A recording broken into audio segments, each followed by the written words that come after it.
एक विजवाड़ा नाम का छोटा सा गांव था। इस गांव में एक पुरानी बैंड हवेली थी। गांव वाले कहते हैं कि यूएस हवेली में कुछ अजीब आवाजें आती है। इस गांव में अजय जो एक जिज्ञासु और साहसी युवक जो आर्मी में है, और निशा अजय की मित्र जो एक पत्रकार हैं। अजय और निशा हवेली के बाहर खड़े हैं। हवेली की दीवारों पर काई जमी हुई है और खिड़कियां बंद हैं। निशा, ये हवेली कितनी डरावनी लगती है। कहते हैं यहाँ रात को अजीब आवाजें आती है। हाँ, मैंने भी सुना है, लेकिन हमें यहाँ आकर ही पता चलेगा कि सच क्या है। दोनों हवेली के अंदर प्रवेश करते हैं। अंदर का माहौल अंधेरा और सर्द है। अचानक एक कमरे से धीमी सी आवाज आती है। क्या वो आवाज तुमने सुनी? हाँ, लगता है कोई अंदर है। चलो देखते हैं। दोनों कमरे के दरवाजे के पास पहुँचते हैं। दरवाजा धीरे से खुलता है। अंदर एक पुराना बॉक्स होता है। यह क्या है? ये बॉक्स तो बहुत पुराना लगता है। हमें इसे खोलकर देखना चाहिए। अजय बॉक्स खोलता है। अंदर से एक पुराना कागज मिलता है। यह क्या है? ये कागज किसका होगा? इसमें तो किसी के बारे में लिखा है शायद। हमें पता करना होगा। अजय और निशा पुलिस इंस्पेक्टर कुमार से मिलते हैं। इंस्पेक्टर कुमार, हमने हवेली में एक कमरे में पुराना बॉक्स पाया है जिसमें ये कागज रखा था, शायद संभाल के रखा हो, और इसमें कुछ लिखा हुआ भी है। ये बहुत महत्वपूर्ण जानकारी है। हमें तुरंत इस मामले की जांच करनी होगी। अजय, निशा और इंस्पेक्टर कुमार हवेली में खोजबीन करते हैं। वे एक कमरे में पहुंचते हैं जहां खोजबीन के दौरान एक खुफिया कमरे के बारे में पता चलता है। खुफिया कमरा? इस खुफिया कमरे में क्या होगा? हमें उस कमरे को देखना होगा। शायद ये हमें कुछ महत्वपूर्ण जानकारी मिल सकती हो। अजय, निशा और इंस्पेक्टर कुमार खुफिया कमरे में प्रवेश करते हैं। वहाँ एक पुराना लॉकर रखा होता है। अरे, यहाँ तो एक और लॉकर है। ये लॉकर किसका है? क्या इसमें कुछ महत्वपूर्ण होगा? हमें इसे खोलकर देखना चाहिए। शायद कुछ मिल जाए। लॉकर खोलने पर अंदर एक पुराना डायरी और कुछ तस्वीरें मिलती हैं।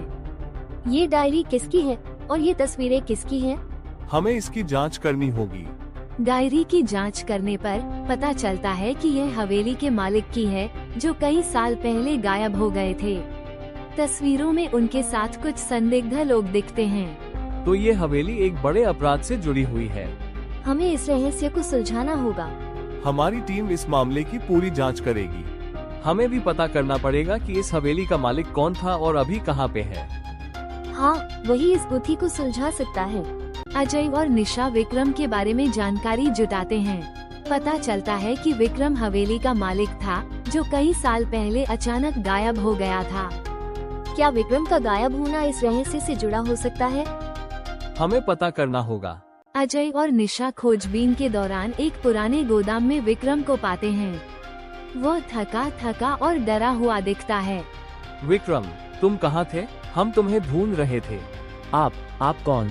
अजय और निशा पूरी कहानी बताते हैं। वो सुनते ही विक्रम डर जाता है, लेकिन वो खुद को संभाल लेता है। क्या हुआ? कुछ बोलो। कहाँ थे तुम इतने सालों तक? मैं छुपा था। मुझे डर था। डर? किससे? वो परछाई जो मेरा हमेशा पीछा करती थी। विक्रम बताता है कि हवेली में एक अंधेरे आत्मा है जो उसे परेशान करती थी।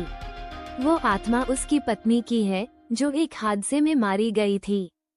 तो तुमने हवेली छोड़ दी थी? हाँ, लेकिन वो मुझे छोड़ नहीं रही थी। निशा के बताने पर इंस्पेक्टर कुमार वहाँ पर आता है और वो सब सुन लेता है। इंस्पेक्टर कुमार विक्रम को समझाता है कि उसे अपनी पत्नी की आत्मा को शांति देनी होगी। वो एक पूजा आयोजित करता है। तुम्हें अपनी पत्नी की आत्मा को शांति देनी होगी, तभी वो तुम्हें छोड़ पाएगी। पूजा के बाद हवेली का माहौल शांत हो जाता है। विक्रम को राहत मिलती है।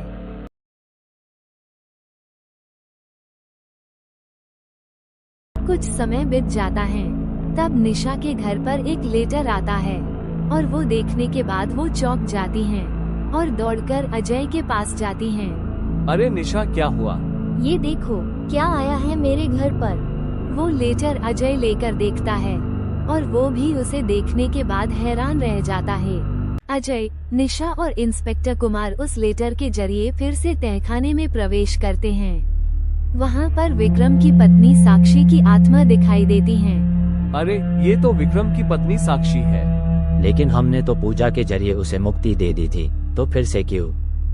कांस्टेबल इतना बोलने के बाद डर के मारे बेहोश होकर नीचे गिर जाता है। मुक्ति उसे मिलती है जिसे न्याय मिलता है, और मुझे अभी न्याय नहीं मिला। न्याय? कैसा न्याय? विक्रम ने तुम्हें बचाने की पूरी कोशिश की थी।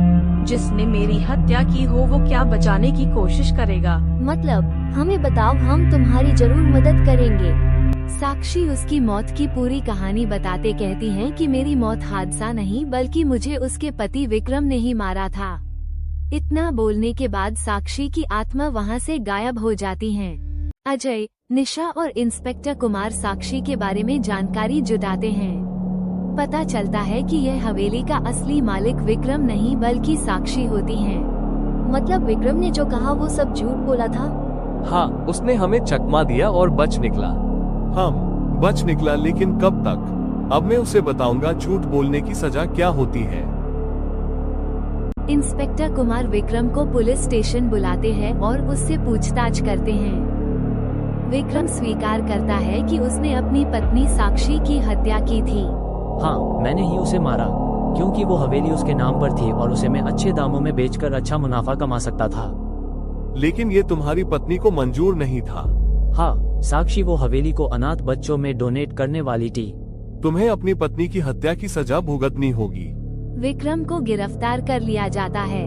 हवेली का रहस्य सुलझ जाता है, लेकिन साक्षी की परछाई अब भी हवेली में मौजूद रहती है।